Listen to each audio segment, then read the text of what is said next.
Today, we're diving into the story of a designer who figured out that in a world of cold steel and glass, the most powerful weapon you can have is warmth. This is the story of Patricia Urquiola and how she built an absolute empire, not by being colder, but by being relentlessly and strategically human. So, picture this. You're in the heart of Milan's design scene, an industry that for decades has worshipped at the altar of rigid lines and this sort of intellectual cool. And Patricia Urquiola has this incredible revelation.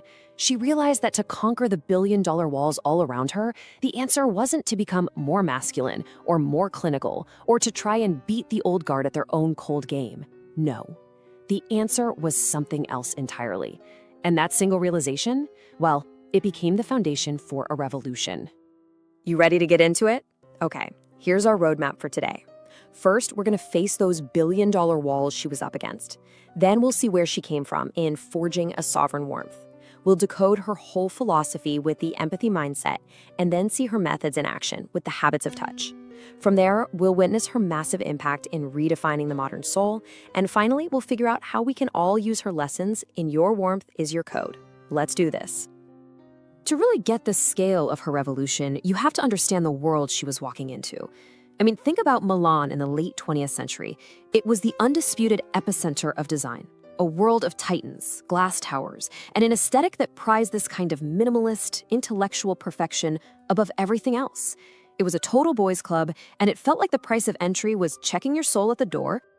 This slide just captures that clash of ideologies perfectly. On the left, you've got the establishment, cold steel, rigid lines, this relentless chase for minimalist perfection.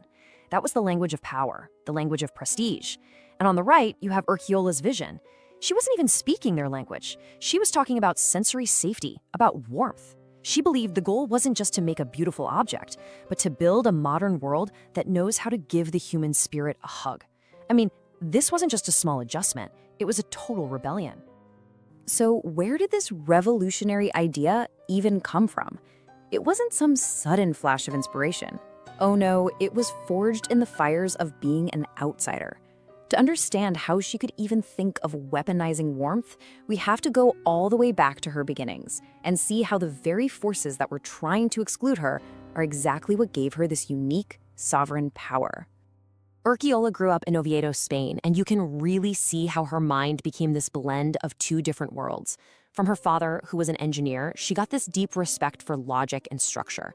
But from her own spirit, she had this powerful sensory intuition. Now, she was an insider by education. She moved to Milan to study under the legend Achille Castiglione. But in that male-dominated field, she was a total outsider by gender. And that led to a soul-crushing reality. She was often just dismissed as a mere decorator. And this constant tension, this feeling of invalidation, it didn't break her. It became the crucible that forged her unique vision. Her path was just a masterclass in resilience. After moving from Oviedo to Milan, she gets to this terrifying crossroads. The year is 1991. A global recession is raging. And what does she do? That's when she makes the absolutely audacious decision to launch her own studio. She knew if she didn't carve her own path right then, she'd be buried under that minimalist narrative forever.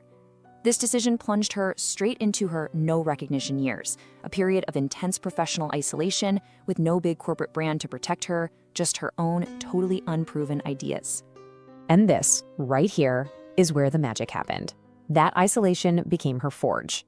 Instead of giving in to the coldness of an industry that was ignoring her, she built this internal fortress of empathetic logic. She spent those years systematically unlearning the need for social approval. She realized that when you're pursuing true impact, trends lie, critics lie, but your own handmade feel, your authentic, personal, tactile truth, that is the only thing that doesn't. And that was the birth of her sovereign warmth. So, out of all that friction from those early years, this incredibly powerful philosophy started to emerge. Urquiola realized that every single time you censor your authentic feeling just to look smart or to fit in, you are literally surrendering your power.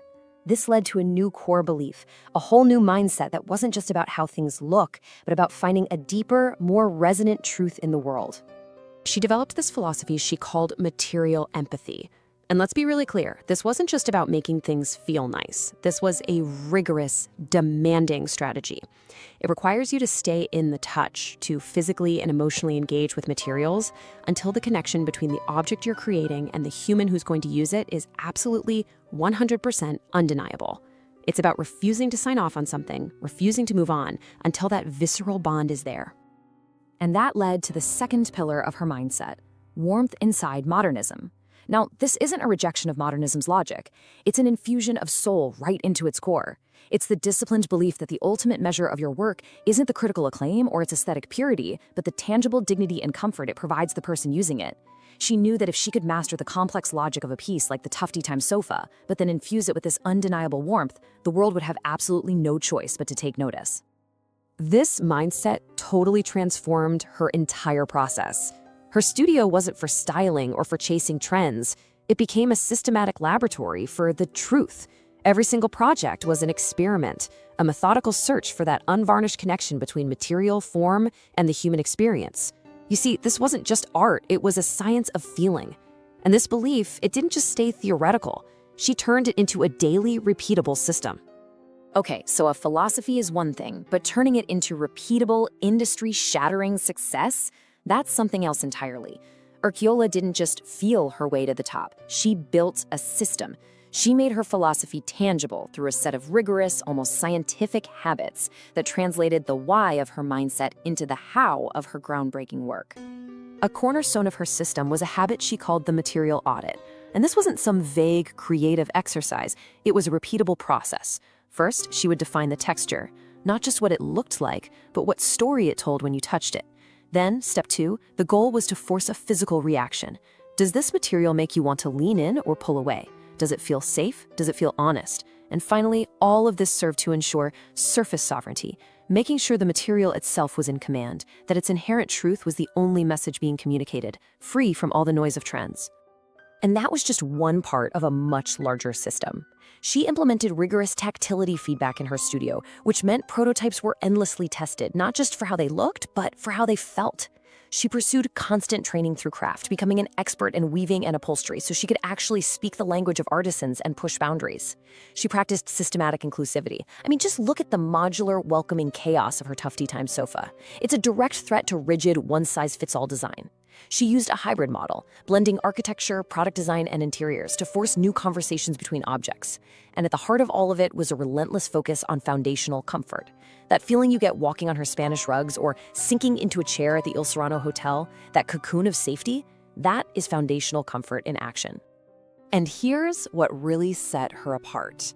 While her contemporaries were all chasing praise, magazine covers, and the approval of the old guard, her entire system, all of these daily rituals, were calibrated for one single unwavering objective: finding the warmth. This focus was her compass. It's what allowed her to innovate for decades while everyone else was just caught in the endless cycle of what was cool. So, what was the result of this radical mindset and this rigorous system? Well, it was nothing less than a complete rewriting of the rules. She didn't just become a successful designer. She created a whole new kind of creative leader, what the source calls the industrial polymath. She literally became the architect of a new moral conscience for modern objects. And this brings us to the formal definition of the Urquiola Framework. It is the systematic belief that your sensory empathy, your ability to understand and connect with the world on a tactile, emotional level, is not a soft skill. It is not secondary. It is your most lethal professional weapon. It's the tool that lets you see the opportunities others miss and create value that others simply cannot replicate. This comparison really just captures the magnitude of her impact. The old guard was obsessed with minimalist perfection and sticking to the grid, that rigid, impersonal system of order. Urquiola didn't just offer an alternative, she offered a new paradigm entirely. She replaced the cold pursuit of perfection with the warm practice of material empathy. She replaced the tyranny of the grid with a dedicated search for the soul, proving that a simple woven chair could be one of the most important cultural acts of a decade. Her legacy is just profound. When she took over as creative director for a heritage brand like Casina, she didn't just design furniture. She reinfused the entire brand with soul. Her ultimate achievement is the destruction of the myth that success and power are about being cold and detached. She replaced that bankrupt idea with a world where the only thing with lasting value is the unvarnished connection between a person, an object, and a space. Now, this isn't just a history lesson about a famous designer. Urquiola's journey is a roadmap. It's a powerful, actionable framework that any of us can use, no matter what our field is, to find our own power and make our own unique impact. Her story is really a guide for anyone who feels excluded by the old guard in their industry, for anyone who's ever been told their perspective is too soft or too emotional, or just not serious enough to compete. She teaches us that your greatest power isn't in conforming to someone else's rigid rules. Your power is tied directly to your ability to stop chasing their idea of perfection and start building genuine human connection. So here is the challenge for you. Think of a project, a task, or even a relationship in your life that you've allowed to become purely clinical or transactional, something where you're just going through the motions. Now ask yourself this question: what would happen if I committed so deeply to the warmth, to empathy, to connection, to the human element, that I found the real impact? Because when you raise your level of empathy, you stop being a victim of rigidity and you become the master of the outcome. In the end, coldness is a choice. It's a shield, and it's born from fear. But warmth is a strategy. It's a tool, and it's forged in courage. So remember this final takeaway from her incredible journey. The truth is in the touch, and your warmth is the code for your greatness.